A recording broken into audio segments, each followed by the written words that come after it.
I was not always this strong guy you see. I went through a lot of hard times in my life to get here today.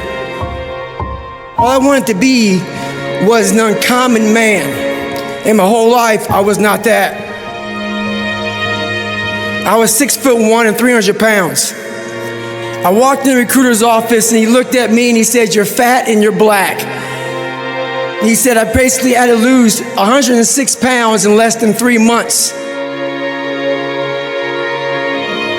I came back 3 months later, 106 pounds lighter. Thank you.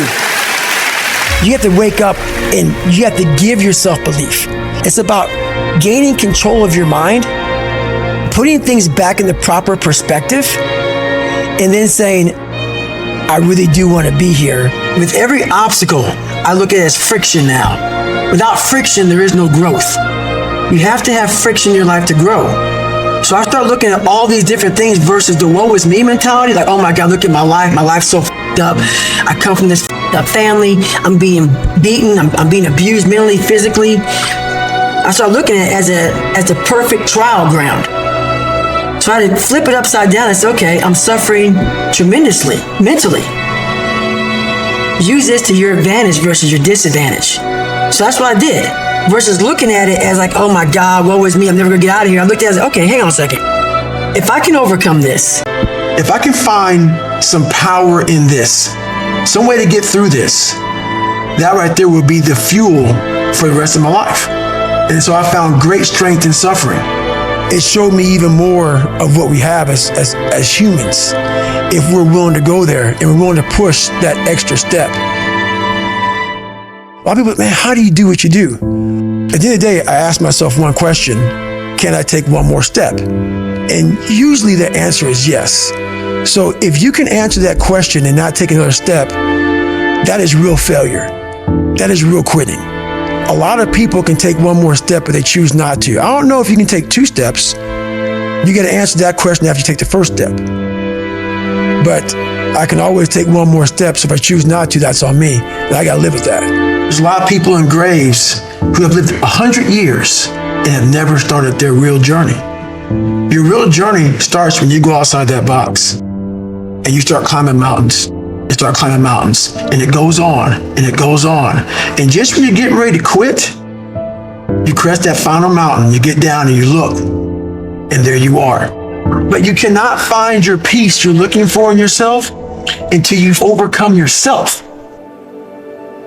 It seems like, especially with confidence, right, or self-esteem, there's a relationship between confidence and competence. Mm-hmm. So what you're looking to do is try and have what you believe that you can do be ahead of what you can do. Right. Now, you're not looking for it to be delusional. You don't want it to be able to believe that you can do something like fly, right? But you need to have a relationship between the two. But what people are asking for is for their confidence to be so far ahead of their competence, or without having even been competent at anything in the beginning. And that's just delusion. That's fantasy. Right. Well, I believe that you have to build belief. Belief is like, there's an after school special belief where the mom says, believe in yourself. And that's all great, but there's also a built belief. And the built belief is one, like for me, I came from a bad place. How I build belief is through the daunting tasks I put myself through.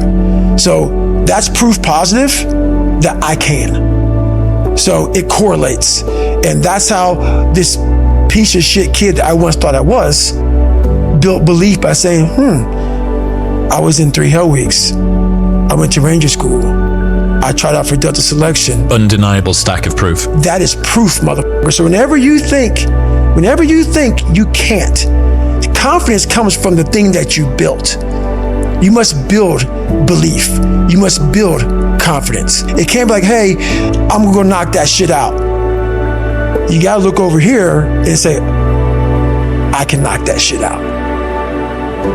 Because a lot of people will say, when you wake up in the morning, pound your chest, and look at yourself in the mirror and do all this bullshit. I hope it works. What works for me is that everyday resume, the things I know I've accomplished, the things I know I've done, real hard work, the real calluses on my mind, the real calluses on my hands.